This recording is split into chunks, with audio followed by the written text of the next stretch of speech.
ഹർഷിൻ്റെ തണൽ ലഭിക്കുന്ന 7 വിഭാഗക്കാർ.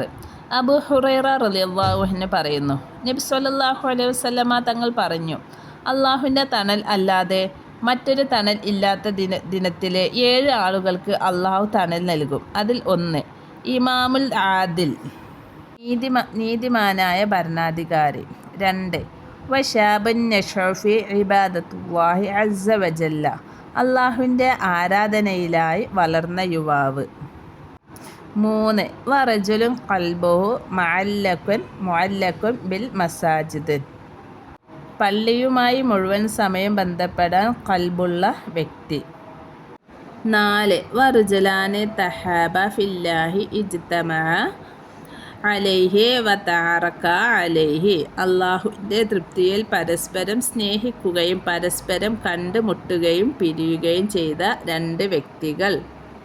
5 വറജുലുൻ ദഅത്തുഹു ഇംറഅതു ദാതു മൻസിബിൻ വജമാലി ഫഖാല ഇന്നി അഖാഫുല്ലാഹ്, സ്ഥാനവും സൗന്ദര്യമുള്ള ഒരു സ്ത്രീ വ്യഭിചാരത്തിലേക്ക് വിളിച്ചപ്പോൾ ഞാൻ അള്ളാഹുവിനെ ഭയപ്പെടുന്നു എന്ന് പറയുന്ന പുരുഷൻ.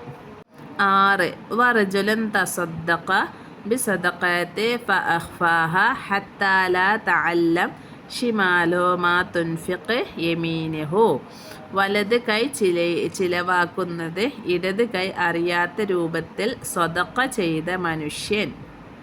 7 വറജുലുൻ ദക്കറല്ലാഹു ഖാലിയ ഫഫാളത് ഐനാഹു, ഒറ്റയ്ക്കിരുന്ന് അള്ളാഹുവിനെ ഓർത്ത് കരയുന്ന മനുഷ്യർ. അള്ളാഹുവേ, നിന്റെ ഹർഷിൻ്റെ തണൽ ലഭിക്കുന്നവരുടെ കൂട്ടത്തിൽ നീ ഞങ്ങളെയും ഉൾപ്പെടുത്തണമേ. ആമീൻ എന്ന് കമൻ്റ് ഇടാൻ മറക്കല്ലേ.